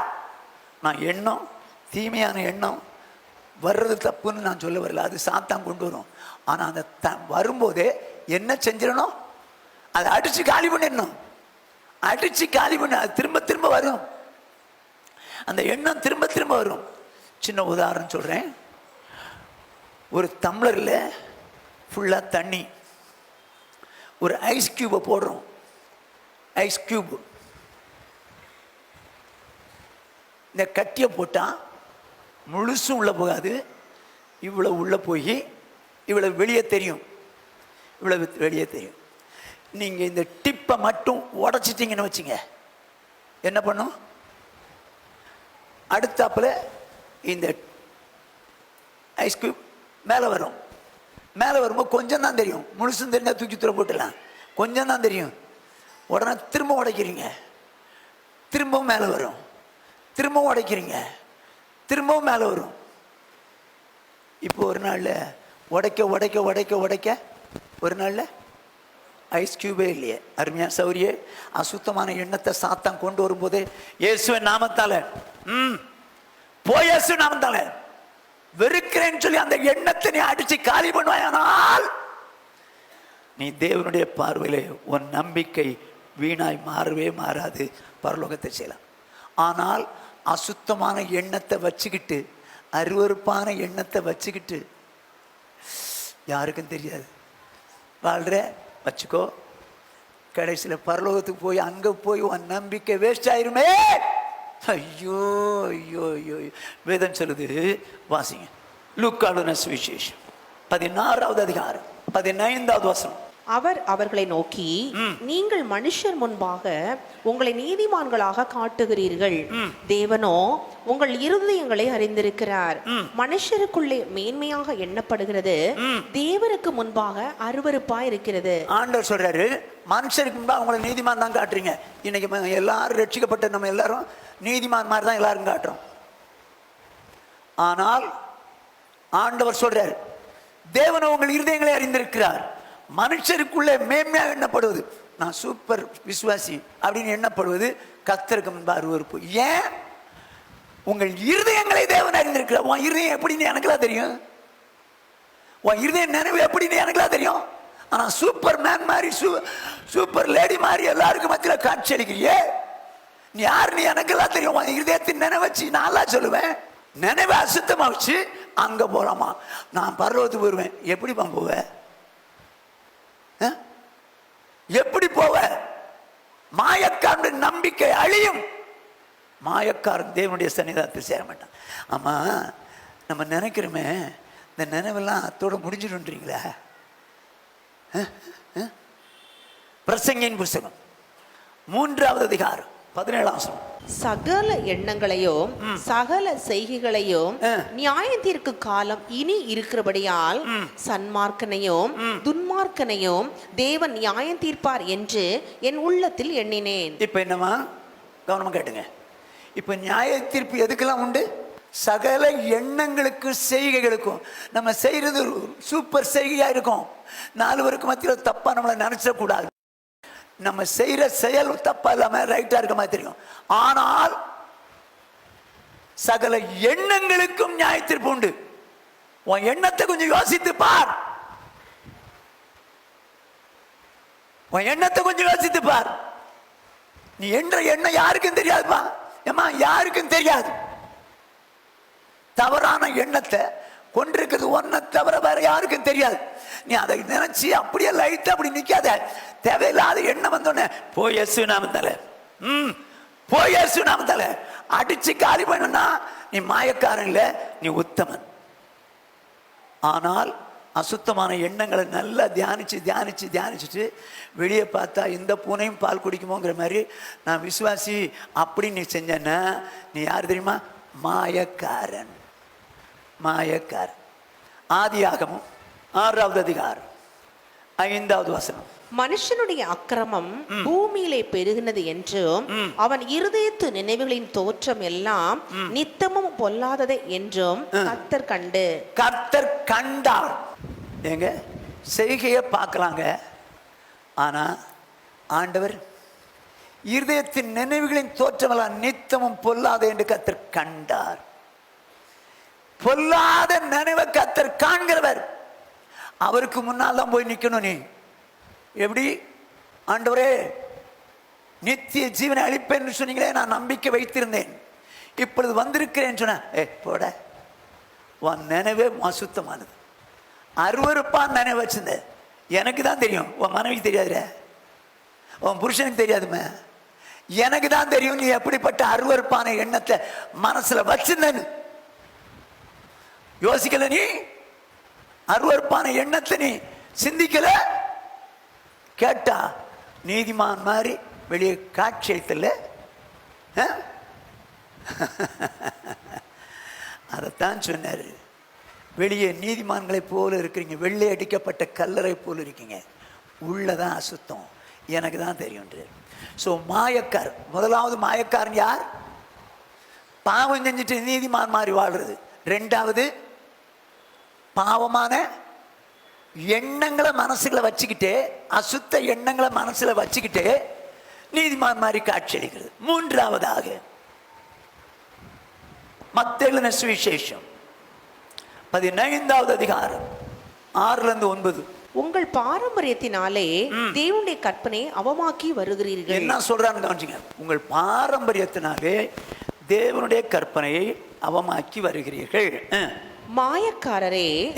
ஐயோ, யாரை குறித்து மாயக்காரர்? பாரம்பரியத்தினாலே தேவனுடைய கற்பனை அவமாக்குறாங்க. கற்பனை வச்சிருக்காங்க, ஆனா பாரம்பரியத்தினால கற்பனை அவமாக்கிறாங்க. அவங்கள பற்றி மாயக்காரரே. உங்களை குறித்து இந்த ஜனங்கள் தங்கள் வாயினால் என்னிடத்தில் சேர்ந்து தங்கள் உதடுகளினால் என்னை கனம் பண்ணுகிறார்கள். சரி, அவர்கள் இருதயமோ எனக்கு தூரமாய் விலகி இருக்கிறது. ஓகே. மனுஷருடைய கற்பனைகளை உபதேசங்களாக போதித்து வீணா எனக்கு ஆராதனை செய்கிறார்கள் என்று ஏசாயா தீர்க்கதரிசி நன்றாய் சொல்லி இருக்கிறான் என்றார். இவங்க செய்யற ஆராதனை வேஸ்ட். எதனாலன்னு சொல்லுங்க. மனுஷருடைய கற்பனைகளை, அப்படின்னா பாரம்பரியங்களை வச்சுக்கிட்டு ஆராதனை செய்யறாங்க, அது வேஸ்ட்ன்றாரு. பாரம்பரியங்களை கை கொண்டுகிட்டு ஆராதனையும் செய்யறாங்க. ஆராதனை செய்ய வேண்டியது அவசியமே, ஆனால் எதையும் வச்சுட்டு செய்யறாங்க? பாரம்பரியத்தை வச்சுட்டு. ஏங்க, பாரம்பரியத்துக்கு நமக்கு சம்மந்தமே இல்லை. என்னைக்கு நீங்க ரட்சிக்கப்பட்டீங்களோ, பாவத்தின ரட்சிக்கப்பட்டீங்களோ, அன்னைக்கே பாரம்பரியத்தின ரட்சிக்கப்பட்டோம். அந்த பாரம்பரியம் யாருடையது, எப்படிப்பட்டது? வேதம் சொல்லுது, 1 பேதுருவின் புஸ்தகம் 1ஆம் அதிகாரம் 18ஆம் வசனம் 19ஆம் வசனம். உங்கள் முன்னோர்களால் பாரம்பரியமாய் நீங்கள் அனுசரித்து வந்த வீணான நடத்தை நின்று அழிவுள்ள வஸ்துக்களாகிய வெள்ளியினாலும் பொன்னினாலும் மீட்கப்படாமல். ஒரு நிமிஷம் அப்படி நில்லுங்க. உங்கள் முன்னோர்களால் பாரம்பரியமாய் நீங்கள் அனுசரித்து வந்த வீணான நடத்தை. எது வீணான நடத்தை? பாரம்பரியம். பாரம்பரியம் யாரால் உண்டானது? முன்னோர்களால், மனுஷர்களால் உண்டானது, மனுஷ கற்பனைகளால் உண்டானது, மனுஷர்களால் உண்டானது. அப்படி முன்னோர்களால் உண்டான பாரம்பரியத்தை அனுசரித்து வந்தது வீணான நடத்தை என்று என்ன பண்ணப்பட்டமா? வெள்ளினாலும் பொன்னினாலும் மீட்கப்படவில்லை. அந்த பாரம்பரியத்திலிருந்து வெள்ளினாலும் பொன்னினாலும் மீட்கப்படாமல் குற்றமில்லாத மாசற்ற ஆட்டுக்குட்டியாகிய கிறிஸ்துவின் விலையேற பெற்ற இரத்தத்தினாலே மீட்கப்பட்டீர்கள் என்று அறிந்திருக்கிறீர்களே. ஓகே, என்னவா? இப்போ மீட்கப்படாமல், எதனால மீட்கப்படவில்லை? வெள்ளினாலும் பொன்னினாலும் மீட்கப்படாமல் குற்றமில்லாத ஆட்டுக்குட்டியாகிய கிறிஸ்துவின் விலையேறப்பெற்ற இரத்தத்தினாலும் மீட்கப்பட்டீர்கள். எதிலிருந்து மீட்கப்பட்டீர்கள்? பாரம்பரியத்திலிருந்து. எதனால் மீட்கப்பட்டீர்கள்? இயேசுவின் விலையேறப்பெற்ற இரத்தத்தினால். சௌர்ணே, நீ மீட்கப்பட்டது உண்மைதானே? இயேசுவின் இரத்தத்தினால் மீட்கப்பட்டது உண்மைதானே? பாவத்திலிருந்து மட்டுமா, இல்ல பாரம்பரியத்திலிருந்துமா? பாரம்பரியத்தில் மீட்கப்பட்டாச்சு தானே? அப்புறம் எப்படி நீ பாரம்பரியத்தை வச்சுக்கிட்டு ஆராதனை பண்ணுவ? பாரம்பரியத்தை வெளியே போய் சொல்ற, அது வீணான நடத்தை, முன்னோர்களுடையது, மனுஷராருடையது. மனுஷன் செய்யறதுன்னு சொல்ற செஞ்சுக்கிற, இங்க வந்து ஆராதனை நடத்துகிற. எப்படி ஒத்துக்குவாரு? அந்த ஆராதனை வீணென்று சொல்கிறார். மாயக்காரன். பாரம்பரியத்தை வச்சுக்கிட்டு ஆராதனை பண்றீங்க. பாரம்பரியம் என்னங்க? வேதத்துக்கு மாறா மனுஷர்கள் சொல்லக்கூடிய காரியங்கள். இதுதான் பாரம்பரியம். ஏற்கனவே உங்களுக்கும் எனக்கும் நல்லாவே தெரியும். முதல் பர்த்டே கொண்டாடலாமா? பர்த்டே கொண்டாடலாமா? கொண்டாடினதாக 2 பேர் பைபிள் இருக்கு. ஒருத்தன் ஏரோது, ஒருத்தன் பார்வோன். பார்வோன் கொண்டாடும் போது சீயம்பாகி தலை போச்சு. ஏரோது கொண்டாடும் போது யோவான் ஸ்நானன் தலை போச்சு. பிறந்த நாள் கொண்டாடுறது வேதத்துக்கு ஒத்து வராது. சரி, முதலாவது பர்த்டே கொண்டாடலாமா? 1வது பிறந்த நாள் ஏன் கொண்டாடினாங்க? இந்துக்கள் கொண்டாடுவாங்க. மொட்டை அடித்து மாமன் மடியில் உட்கார வச்சு காது குத்தி என்ன பண்ணுவாங்க? கொண்டாடுவாங்க. அதுக்கு பாவம் ஒன்றுமே தெரியாது. முன்னாலெல்லாம் சும்மா அதை எவ்வளோ தான் கொண்டாடுவாங்க. இப்போ கேக்கை வச்சு மெழுகுவர்த்தி வச்சு ஊதுமான்னு இது துப்பும். நீங்கள் ஏன் அதை செய்கிறீங்க? எத்தனை பேர் ரகசியமாக பாஸ்டருக்கு தெரிஞ்சால் வருத்தப்படுவார்ரா, வீட்டில் யாருக்குமே தெரியாமல் நம்ம பர்த்டே கொண்டாடிடலான்னு சொல்லி எத்தனை பேர் கொண்டாடினேன். ஒன்றும் தெரியாமல் உட்காந்துருக்கீங்க பாருங்க. மனசு குத்தலியாக்கும். இப்போ குத்தலியாக்கும். ஆனால் இது பாரம்பரியம் இல்லையாக்கும். சரி, பிள்ளைகள் வளருது, வச்சுக்குவோம் வளருது. பொம்பளை பிள்ளைங்க, பொம்பளை பிள்ளைக்கு பூ வைக்கலாமா வேண்டாமா? வைக்கக்கூடாதா? ஏன் வைக்கக்கூடாது? நீங்கள் வைக்க மாட்டீங்க, ஏன் பூ வைக்கிறாங்க? பாரம்பரியம் இல்லை. ஒன்று அழகாக இருக்கணும், இல்லைன்னா வாசனைக்கு. அழகாக இருக்கணும்னு ஒரு பொண்ணு வச்சுக்கிட்டு போகுது.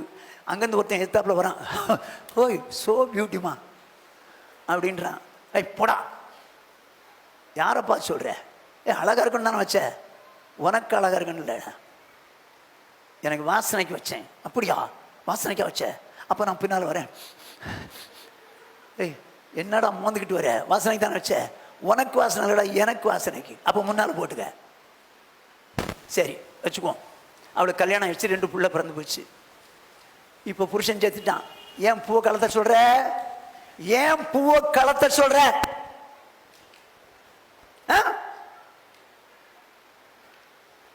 பூ வைக்கிறது பாரம்பரியம்.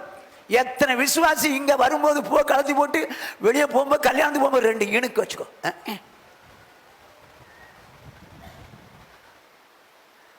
எத்தனை பேர் ஏமாத்துறாங்க. மாயக்காரன். நீ பாரம்பரியத்தை வச்சுட்டு ஆராதனைக்கு வர வரியா? இன்னும் சொல்றேன், இந்த பொண்ணு வயசுக்கு வந்துருச்சு. வயசுக்கு வந்தா என்ன பண்ணுவாங்க?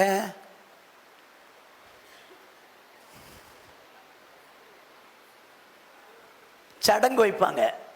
சடங்கு வைக்கிறது முன்னோர்களுடைய பாரம்பரியம், அது மனுஷனுடையது. ஏன் வச்சாங்கன்னு சொல்லுங்க பாப்போம். இதில் வேற மாமன் தான் உட்கார வைக்கணும், மற்றபடி உட்கார மாட்டாளோ? எங்கள் அக்காலாம் என்கிட்ட வந்து, தம்பி என் மகா வயசுக்கு வந்திருக்காடா, உட்கார வைடா. இல்லைக்கா, அவன் நின்றுட்டே போட்டுன்னு விட்டுருவேன். சரி, மாமா உட்கார வைக்கிறாரு. இது என்னது? இது இந்த சடங்கு ஏங்க இந்துக்கள் செய்கிறதுங்க, பாரம்பரியங்க. ஏன் சொல்கிறேன்னு கேளுங்க. அதாவது இதனால் சகல ஜனங்களுக்கு அறிவிப்பது என்னவென்றால், என் மகள் வயசுக்கு வந்து விட்டாள். கேட்குறவெல்லாம் இனிமே கேட்கலாம். வந்தது வந்துட்டீங்க, சாப்பிட்டு போங்க. இது அவங்க செய்கிற பாரம்பரியம். நமக்கு அவசியமே இல்லைங்க. உங்கள் பொண்ணு வயசுக்கு வந்துச்சுதா, ஒன்றுமே வெளியே தெரியக்கூடாது. பாஸ்டரை கூப்பிடுங்க, பாஸ்டர்மா கூப்பிடுங்க. அந்த பொண்ணு சுத்தமானோடனே ஜெபம் பண்ணுவாங்க. நீங்கள் நேராக ஸ்கூலுக்கு அனுப்பிச்சிடுங்க. உங்கள் முற்பிதாக்களின் பாரம்பரியத்தை செஞ்சிடாதீங்க. யாரும் ரகசியமாலாம் செஞ்சு கூட போகிறீங்க. சரி, கல்யாணம் வருது. கல்யாணத்தில் எத்தனை தட்டு தூக்கிட்டு போயிடுவாங்க? 15. எப்பா வசதி உள்ளவங்க போட்டுப்பா. எத்தனை தட்டு? 5, 7, 9. ஏன் இத்தனை தட்டு? 8 ஏன் வைக்கக்கூடாது? 6 ஏன் வைக்கக்கூடாது? 4 ஏன் வைக்கக்கூடாது? ஒத்தப்படையெல்லாம் கொண்டு போகணும். அது யாருடைய பாரம்பரியம்? முன்னோர்களால் உண்டான பாரம்பரியம். நான் வசதிக்கு ஏற்ற மாதிரி வச்சுக்கோ, தட்டு கொண்டு போ, கிஃப்ட் கொண்டு போ, வச்சுக்கோ, இல்லைன்னு சொல்ல. சரி, கல்யாணத்தன்னைக்கு வாழை மரம் கட்டுறாங்களே, எது கட்டுறாங்க? வீட்டில் வாழையடி வாழையா தலைக்க, வாழையடி வாழையா தலைக்கணும்னு சொல்லி எத்தனை பேருக்கு வண்ணி புள்ள இல்லாமல் இருக்கு? அது முற்பிதாக்களின், அதுவும் ஒரு சின்ன கொலை இருக்கணும். கொலை, ஒரு சின்ன கொலை வேற இருக்கணும். முற்பிதாக்களினுடைய பாரம்பரியங்க. உங்களுக்கு புரியறதுனால தான் திரும்ப சொல்றேன். ஏற்கனவே சொல்லியிருக்கிறேன், இன்னும் சொல்றேங்க. சரி, கல்யாணம் பொண்ணுக்கு என்ன கட்டுவாங்க?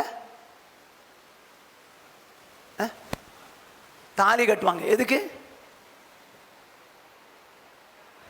கல்யாணம்? யார சொன்னாங்க? கல்யாணம் ஆனதுக்கு. ஏன் மாப்பிள்ளை கல்யாணம் ஆனதுக்கு தாலி கட்டக்கூடாது? ஏன் அவனுக்கு கட்ட மாட்டேங்கிறீங்க? அவன் கல்யாணம் ஆகாத மாதிரி இப்படி இப்படி போகணுமாக்கும், இவன் மட்டும் இப்படி போகணுமாக்கும். இன்னும் சொல்றேன் கேளுங்க. இந்த மெட்டி, மூக்குத்தி, கொலுசு இதெல்லாம் என்னங்கிறீங்க? யாரா போட்டிருக்கீங்க? இதெல்லாம் பாரம்பரியம். ஓகே, வச்சுக்கோ. அந்த பொண்ணு கல்யாணம் ஆச்சுன்னு தெரியறதுக்கா பாருங்க. 2 பிள்ளை பிறந்துச்சு, புருஷன் சேர்த்துட்டான். ஏன் தாலியை கலத்துற? ஏமா தாலியை கலத்துற? ஏன் தாலியை கலத்துற? அது முற்பிதாக்களின் பாரம்பரியம். தாலி இருக்கக்கூடாது. எங்க அவங்க சொல்றபடி செய்றீங்க, வேதம் சொல்றபடி செய்ய மாட்டேங்கிறீங்களே. கன்சீவ் ஆயிட்டா, கல்யாணம் ஆகி 7வது மாசத்துல என்ன வைப்பாங்க? ஏங்க நீங்க வேற வளைகாப்புன்னு நீங்க சொல்றீங்களே. வளைகாப்புன்னு சொல்லி எங்கேயாவது இருக்கு? இந்துக்கள் தாங்க வளைகாப்பு. இவ்வளவு தூரம் வளைகாப்பு போட்டுருவாங்க, பூ தைக்க வைப்பாங்க, 5 வகை சாப்பாடு 7 வகை சாப்பாடுன்னு கொடுப்பாங்க. ஏன்? ஏன் செய்ய தெரியும், ஆனால் ஏன்னே தெரியாது. ஏன்னா முற்பிதாக்கள் செஞ்சது, அதனால அதை அப்படியே செய்யற. இந்த முதல் பிரசவத்தை குறித்து ஆண்டவர் சொல்வாரு, முதல் பிரசவத்தில் அலறுகிறவர் போல் அலறுகிறாயேன்னு. அது ரொம்ப கடினமான பிரசவங்க. 2வது பிரசவம்லாம் இல்லை, முதல் பிரசவம். அதனால தான் அம்மா வீட்டில் பார்க்குறது. இந்த முதல் பிரசவம் இப்போல்லாம் கொஞ்சம் கஷ்டமான, கிழிச்சு எடுத்துருங்கன்றாங்க. அது வேற. முன்னாட்கள்லாம் அப்படி இல்லை. முதல் பிரசவத்தில் தாய் செத்து போனது உண்டு, குழந்தை செத்து போனது உண்டு. ஆகையினால என்ன பண்ணுவாங்க? புள்ள போகிறதே போகிறா, சாவு போகிறதான். போகும்போது நல்லா சாப்பிட்டு போட்டுன்னு 5 வகையான சாதம், 7 வகையான சாதம்லாம் போட்டு ஜிக்கு ஜிக்கு ஜிக்குன்னு இதெல்லாம் போட்டு பொண்ணு மாதிரி அலங்கரித்து பூ தச்சு கண்ணாடிக்கு முன்னாலாம் ஃபோட்டோ எடுத்து வச்சுக்குவாங்க. ஏன்? போகிறதே போகிற பொண்ணு மாதிரி போட்டுவாம்மா, நல்லா சாப்பிட்டு சாகுமா. இதுக்கு போய் நீங்கள் பண்ணணுமா? அது இந்துக்களுடைய பாரம்பரியங்க, இந்துக்களுடைய பாரம்பரியம். ஒருத்தர் செத்து போயிட்டாரு, அவங்களுக்கு என்ன போடுவாங்க? கோடி. யார் எடுத்து போடணும்? மருமகனா? கோடி. என்ன இருக்கும்போது ஒரு நல்ல ட்ரெஸ்ஸை கூட எடுத்து போடுறதில்லை, சாகும்போது. ஓ ஏங்க நான் எப்படிச்சு கேட்குறேங்க. குழியில் வச்சாச்சு, ஜோம் பண்ணியாச்சு. இப்போ எப்படி ஜோம் பண்ணி என்ன பண்ணுவீங்க? மண் எடுத்து போடுறாங்களா? எத்தனை படி? 3 படி. அது ஏன் போட்டாங்க? ஏங்க அதெல்லாம் இந்துக்களுடைய பாரம்பரியங்க. அதே மாதிரி 3ஆம் நாள் பால் தெளிக்கிறது, இதெல்லாம் இந்துக்களுடைய பாரம்பரியம். நான் சொல்லிட்டே போனேன், இன்னும் சொல்லிட்டே போயிடுவேன். இப்போ பாருங்க, இந்த பாரம்பரியத்தை வச்சுக்கிட்டு ஆராதனை பண்ணனா அந்த ஆராதனை தேவனுடைய பார்வை. வேதம் சொல்றது மாயக்காரன்ற. இந்த பாரம்பரியத்தை தனியா இங்க வெளியே சரியான் பார். அந்த பாரம்பரியங்களை வச்சுக்கிட்டு நீ ஆராதனை செய்வாயனால் நீ மாயக்காரன். தேவனுடைய சன்னிதானத்தில் போக முடியாது. நம்பிக்கை அழியும். மாயக்காரன் தேவனுடைய சன்னிதானத்தில் சேர மாட்டான். ஓகே, இப்போ கொலோசியர் 2வது அதிகாரம் 20ஆம் வசனம். நீங்கள் கிறிஸ்துவுடனே கூட உலகத்தின் வழிபாடுகளுக்கு மரித்தது உண்டானால், கிறிஸ்துவுடனே கூட உலகத்தின் வழிபாடுகளுக்கு மரித்தது உண்டானால், இன்னும் உலக வழக்கத்தின்படி பிழைக்கிறவர்களை போல. போதும். எப்படி? வேதம் அழகா சொல்லுது, நீங்கள் கிறிஸ்துவுடனே கூட உலகத்தின் வழிபாடுகளுக்கு மரித்தது உண்டானால். இது உண்மைதானாங்க? கிறிஸ்துவுடனே உலகத்தின் வழிபாடுகளுக்கு மரித்தவங்களா நம்ம? என்ன? ஆமே. அப்படி மரித்தது உண்டானால் இந்த உலகத்தின் வழக்கத்தின்படி இன்னும் பிழைக்க. எப்படி பிழைப்பீங்க? நாள் பார்க்கறது என்ன, நேரம் பார்க்கறது என்ன, இதெல்லாம் மனுஷனுடைய பாரம்பரியங்க. இதெல்லாம் நீங்க செய்ய முடியாது. ஆனா உலகத்தை என்ன பண்ணுவோம் தெரியுமா? கொலோசியர் 2ஆம் அதிகாரம் 8ஆம் வசனம்.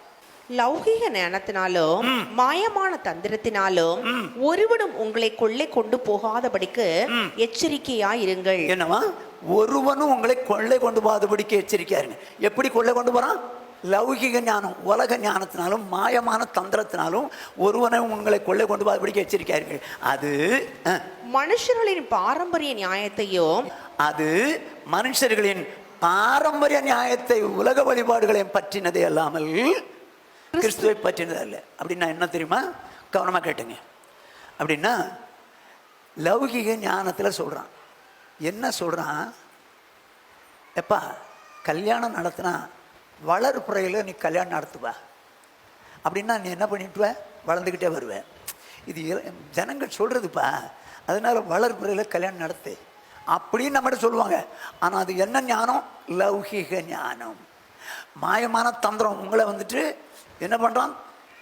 பாரம்பரியத்துக்குள்ளே கொண்டு போகிறதுக்கு மாயமான தந்திரத்தினால அப்படி இந்த வார்த்தையில சொல்கிறான். நீங்கள் என்ன பண்ணுவீங்க?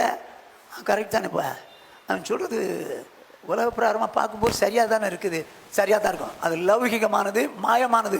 ஜாக்கிரதை, இந்த மாதிரி பாரம்பரியத்தை வைக்காதீங்க. யார் சொன்னாலும் கேட்காத.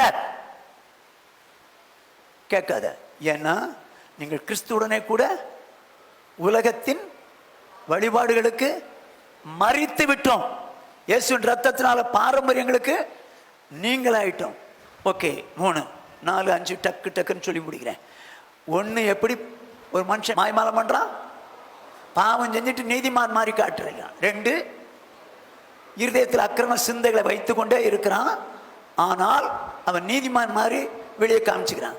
3, பாரம்பரியத்தையும் வச்சுக்கிறான், ஆராதனை நடத்துகிறான். 4வதாக நீதிமொழியின் புஸ்தகம் 11வது அதிகாரம் 9வது வசனம். மாயக்காரன் தனக்கு அடுத்தவனை வாயினால் கெடுக்கிறான். அடிச்சாரடி. எப்படியா? மாயக்காரன் தனக்கு அடுத்தவனை வாயினால் கெடுக்கிறான். அப்ப அடுத்தவனை தப்பா நீங்க பேசுனீங்கன்னா, அடுத்தவனை பற்றி தப்பா பேசி அவனை கெடுக்கிறீங்கன்னா யாரு நீங்க? எத்தனை தடவை தப்பா பேசணும்? அடுத்தவன் பேரை கெடுக்கணுங்கிறக்காக எத்தனை தடவை தப்பா பேசணும் அடுத்தவங்களை பற்றி? ஆனா கேட்டா எனக்கு நம்பிக்கை இருக்கு, நான் நித்திய ஜீவனை அடைவேங்கிற நம்பிக்கை. உன் நம்பிக்கை வீணாகும், உன் நம்பிக்கை வீணாகும். அடுத்தவனை கெடுக்கிறதுக்கு பேசுறியா நீ அடுத்தவங்களோட? மாயக்காரன் தனக்கு அடுத்தவங்க வாயினால கெடுக்கிறான். அடுத்தவன் இப்படி இப்படி அப்படின்னு சொல்லி, நான் சொன்னேன்னு சொல்லிவிடாதம்மா, நான் சொன்னேன்னு சொல்லிடாத அப்படின்னு சொல்லி வாயினாலே கெடுக்கிறான். மாயக்கார். இது யாருடைய கேரக்டர்? யாருடைய கேரக்டர்? வெளிப்படுத்தின விசேஷம் 12வது அதிகாரம் 10ஆம் வசனம். அப்பொழுது வானத்திலே ஒரு பெரிய சத்தம் உண்டாகி, இப்பொழுது ரட்சிப்பும் வல்லமையும் நமது தேவனுடைய ராஜ்யமும் அவருடைய கிறிஸ்துவின் அதிகாரமும் உண்டாயிருக்கிறது. இரவும் பகலும் நம்முடைய தேவனுக்கு முன்பாக நம்முடைய சகோதரன் மேல் குற்றம் சுமத்தும் பொருட்டு அவர்கள் மேல் குற்றம் சாட்டுகிறவன் தாழ தள்ளப்பட்டு போனான். யார சொல்லுது? சாத்தானே. இவன் என்ன பண்ணிருக்கிறான்? இரவும் பகலும் நம்முடைய சகோதரர் மேல் குற்றம் சாட்டினான். அப்படி போடல, குற்றம் சுமத்தும் பொருட்டு அவர்கள் மேல் குற்றம் சுமத்தினான். அப்படின்னா அவங்களை குற்றவாளி ஆக்கணும், அதுக்கு தான் குற்றம் சுமத்துறேன். அடுத்தவங்களை கெடுக்கணும்னு சொல்லி வாயினால கெடுத்தாயின்னு வச்சுக்கோ, வார்த்தையினால அடுத்தவங்களை கெடுக்கிறதுக்கு வாயினால வார்த்தைகளை சொன்னேன்னு வச்சுக்கோ, நீ யார் தெரியுமா? மாயக்காரி, மாயக்காரன். அடுத்தவனை கெடுக்கணும்னே பேசுற, அடுத்தவளை கெடுக்கணும்னே பேசுற. சாத்தானுடைய கேரக்டர். யோசித்து பாரு, எத்தனை பேருடைய வாழ்க்கையில கெடுக்கிற மாதிரி நீ வாயினால அடுத்தவங்கிட்ட சொன்ன.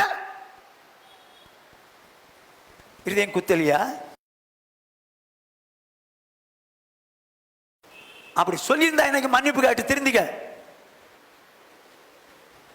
அடுத்தவங்களை வாயினால நீ கெடுக்கிற மாதிரி இருந்துச்சுன்னா நீ குற்றவாளி, நீ குற்றவாளி, நீ மாயக்காரன்.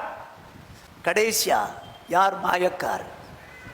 வேதம் சொல்லுது, எரேமியா தீர்க்க தரிசன புஸ்தகம் 23வது அதிகாரம் 11வது வசனம். தீர்க்கதரிசியும் ஆசாரியனும் மாயக்காரரா இருக்கிறார்கள், என் ஆலயத்திலும் அவர்களுடைய பொல்லாப்பை கண்டேன் என்று கர்த்தர் சொல்லுகிறார். சரி, இப்ப கர்த்தர் தான் சொல்றாரு, ஆலயத்துல பொல்லாப்பு கண்டேன், தீர்க்கதரிசிகளும் ஆசாரிகளும் மாயக்காரராக இருக்கிறாங்க. இவங்க என்னதான் பண்ணிட்டாங்க? இந்த தீர்க்கதரிசிகள் மாயமாலம் பண்ணி என்னதான் கண்டாங்க? என்ன செஞ்சுட்டாங்க? 14வது வசனத்தை வாசிங்க. எருசலேமின் தீர்க்கதரிசிகளிலும் திடுக்கிடத்தக்க காரியத்தை காண்கிறேன். விபச்சாரம் பண்ணி வஞ்சகமாய் நடந்து ஒருவனும் தன் பொல்லாப்பை விட்டு திரும்பாதபடிக்கு பொல்லாதவர்களின் கைகளை திடப்படுத்துகிறார்கள். ஏன் அடுத்தவனுடைய கையை, பொல்லாதவனுடைய கை, அவன் திரும்பாத மனம் திரும்பாதபடிக்கு கையை திடப்படுத்துறான். இவனே தப்புன்றான், விபச்சாரம் பண்றான். ஆகையினால் வஞ்சகமாக இருந்து ஒருவனும் பொல்லாப்பை விட்டு திரும்பாதபடிக்கு பொல்லாதவர்களின் கைகளை திடப்படுத்துகிறார்கள். 17ஆம் வசனம். அவர்கள் என்னை அசட்டை பண்ணுகிறவர்களை நோக்கி, அவர்கள் யார்? அவர்கள் அந்த தீர்க்கதரிசிகள், பொல்லாத தீர்க்கதரிசிகள், மாயக்காரராகிய தீர்க்கதரிசிகள். அவர்கள் என்னை அசட்டை பண்ணுகிறவர்களை நோக்கி, உங்களுக்கு சமாதானம் இருக்கும் என்று கர்த்தர் சொன்னார் என்று சொல்லுகிறதும் அல்லாமல் தங்கள் இருதயத்தின் கடினத்திலே நடக்கிற யாவரையும் நோக்கி உங்கள் மேல் பொல்லாப்பு வராது என்றும் சொல்லுகிறார்கள். என்ன சொல்றாங்க பாருங்க. தேவ ஜனங்கள் தீர்க்கதரிசி வசனத்தை வசனமா சொல்லி தேவன் பட்சத்தில் திருத்துறவன் தான் தீர்க்கதரிசி. 22ஆம் வசனத்தை பார்த்தீங்கன்னா அப்படிதான் இருக்கும். அவன் தான் ஒரிஜினல் தீர்க்கதரிசி. வசனத்தை வசனம் ஏன் வார்த்தை சொல்லி ஜனங்களை தேவன் பக்கம் திருத்துறவன் தான் உண்மையான தீர்க்கதரிசி அப்படின்னு சொல்லுவார். இங்க என்ன செய்யறாங்க? என்ன அசட்டை பண்ணவளை நோக்கி. ஆண்டவர் அசட்டை பண்ணி பாவம் செய்வானா, அக்கிரமம் செய்வானா? அப்படி அசட்டை பண்ணுறவளை நோக்கி என்ன சொல்றாங்களா? உனக்கு ஒன்றும் கர்த்தர் செய்ய மாட்டேன், எல்லாம் நல்லா சமாதானமாக இருப்ப, நீ சமாதானமாக வாழுவ அப்படின்னு சமாதானத்தை சொல்றது. அடுத்து இருதயத்தின் கடினத்திலே நடக்கிறவன் நோக்கி உனக்கு பொல்லாப்புலாம் வராது. இங்கே பாருங்க, அது தீர்க்கதரிசிகள் சொல்றது. நான் என்ன சொல்றேன்? யாராவது தப்பு பண்ணா நீங்க என்ன சொல்லுவீங்க? ஆண்டவர் அப்படிலாம் கண்டுக்க மாட்டாருமா, சரி விடு, அதெல்லாம் ஆண்டவர் பெருசா எடுக்க மாட்டார் சொல்றியா? என்ன தப்புனா தப்புன்னு சொல்லு. ஏன் அவனை நீ மொலாஜா பாக்குற? அவனுக்கு தான் பொல்லாப்பு இருந்தாலும் ஒண்ணும் கண்டுக்க மாட்டார் ஆண்டவர். நீ எப்படி வேணா இருந்துக்கன்னு சொல்றான். அவன் கள்ள தீர்க்கதரிசி, மாயக்காரன். நீ என்ன சொல்ற? இதெல்லாம் ஒன்றும் தப்பு இல்லைங்க, இது மாதிரிலாம் வாழ்ந்தா வாழ்க்கை வாழ முடியாதுங்க, அதெல்லாம் ஒன்றும் பரவாயில்லைங்க அப்படின்னு சொல்றியா? அப்படி சொல்றியா நீ? அப்படி சொல்லிட்டு நீ ஆண்டவர் பின்பற்றி நானும் நம்பிக்கை வச்சுக்கிறேன். மாயக்காரி, மாயக்காரி. ஏசாயா தீர்க்க தரிசன புஸ்தகம் 9வது அதிகாரம் 16வது 17வது வசனங்கள். இந்த ஜனத்தை நடத்துகிறவர்கள், இந்த ஜனத்தை நடத்துகிறவர்கள் எத்தருமாய், எத்தர்னா யாருங்க? ஏமாத்துறவன். ஜனத்தை நடத்துகிறவன் ஏமாத்துறவமாய், அவர்களால் நடத்தப்படுகிறவர்கள், அவர்களால் நடத்தப்படுகிறவர்கள் நாசம் அடைகிறவளுமாய் இருக்கிறார்கள். நாசம் அடைகிறவளுமாய் இருக்கிறார். யாரால ஜனங்கள் நாசமா போகுதுங்க? நடத்துற மேய்ப்பனால். நடத்துறவர்களால், நடத்துறவர்கள், அதனால் அவர்களால் நடத்தப்படுகிறவர்கள் நாசமாய் போகிறார்கள். கொஞ்சம் புரிஞ்சுங்க சொல்லிட்டு அடுத்த வசனத்தை வாசிங்க.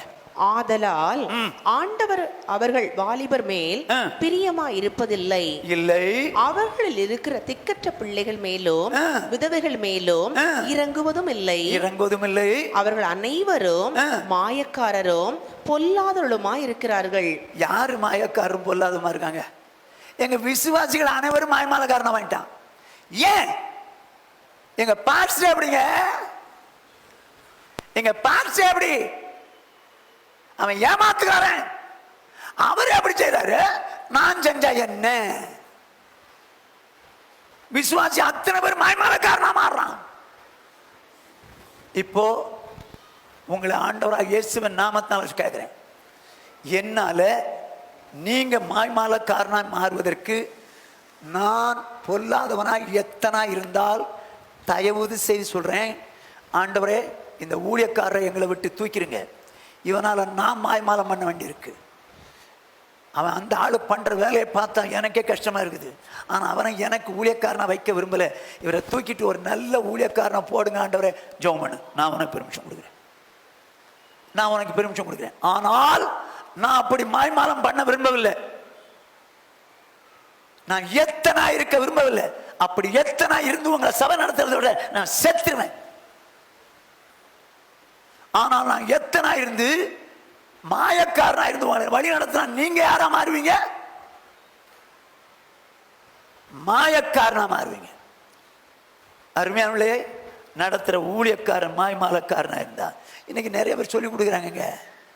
நீ தவறு பண்ணு, பாவம் செஞ்சா தப்பு இல்லை, ஆண்டவர் மன்னிச்சுவார், அதெல்லாம் கிருபை காலம் இது, ஆண்டவர் மன்னிக்கிற எல்லாவற்றையும் மன்னித்தார், நீ செஞ்சதை மன்னித்தார், செய்கிறதை மன்னிப்பார், செய்ய போகிறதை மன்னிப்பார்.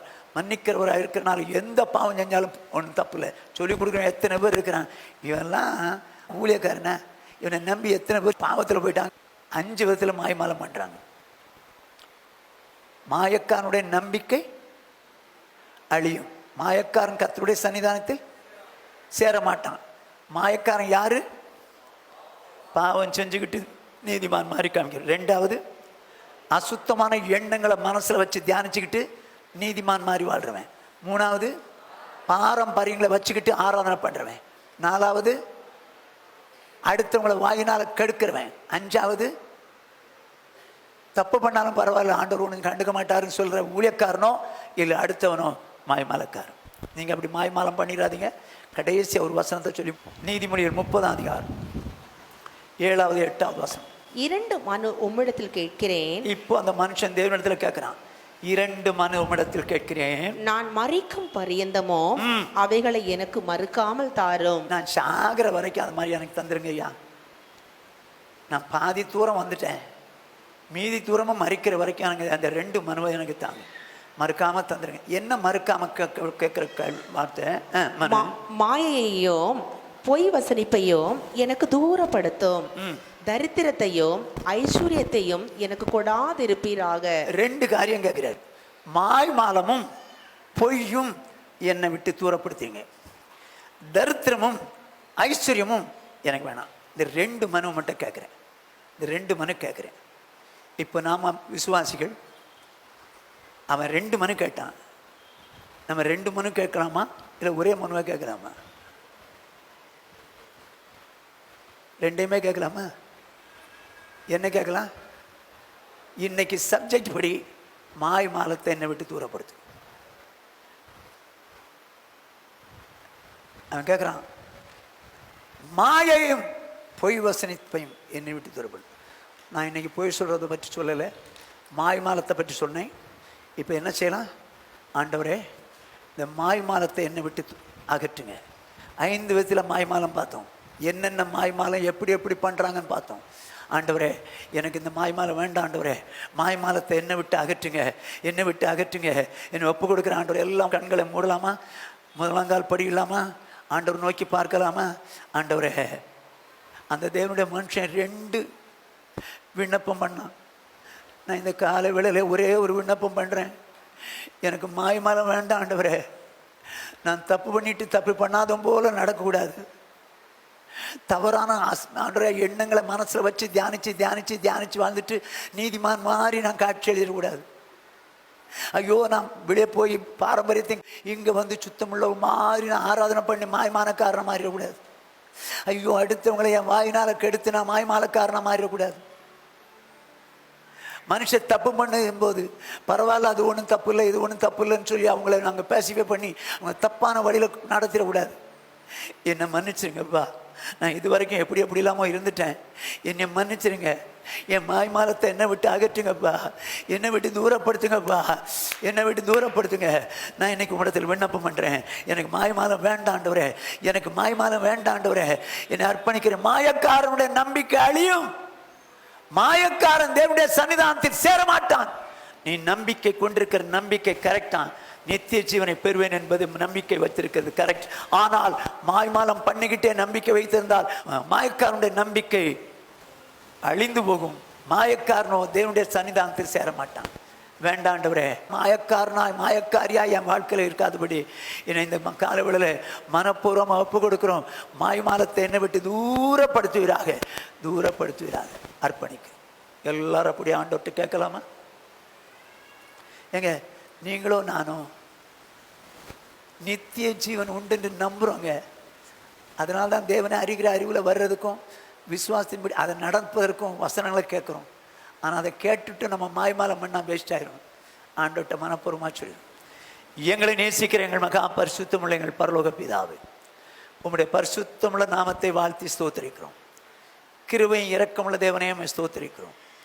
ஆண்டவரே, ஞானிகளின் வார்த்தைகள் தாற்றுக்கோல் போலவும் சங்க தலைவர்களால் அறையப்பட்ட ஆணிகள் போலவும் இருக்கும் என்று சொன்னவரே, இந்த நாளிலே சங்க தலைவர்களால் அறையப்பட்ட ஆணி போலவும் தாற்றுக்கோல் போலவும் இருக்கத்தக்கதானே இந்த வார்த்தைகளை வெளிப்படுத்தினீர். இப்பொழுதும் தேவனே, நித்திய ஜீவனை அளிப்பேன் என்பதே நீங்க கொடுத்த வாக்கு தத்தம். ஆதி காலம் முதலாய் கொடுத்திருக்கீங்க. அதன் மேல் நாங்கள் நம்பிக்கை வச்சிருக்கிறோம். ஆகையினால இன்னும் கர்த்தரை அறிகிற அறிவில் வளரவும், அந்த வசனத்தின்படி விசுவாசித்து செயல்படவும் கர்த்தர் எங்களுக்கு வச்சிங்க. அதனால தான்ப்பா எங்களுக்கு வசனம் செய்திகள்லாம் கொடுக்க வைக்கிறீங்க. தேவனே, எங்களை ஒப்பு கொடுக்கிறோம். ஆனால் நாங்கள் மாய்மாலம் பண்ணி ஆண்டவரே, இந்த நித்திய ஜீவனை இழந்து போதபடிக்கு மாயக்காரனோ தேவ சன்னிதானத்தை சேர மாட்டான் என்றும், மாய்மாலக்காரன் ஆண்டவரே கர்த்தருக்கு அருவருப்பானவன் என்பதை புரிந்த நாங்கள் எங்களுடைய வாழ்க்கையை இதுவரைக்கும் பல விதத்தில் மாய்மாலம் பண்ணினது உண்டுதான். ஆனால் மன்னிச்சுங்க ஆண்டவரே.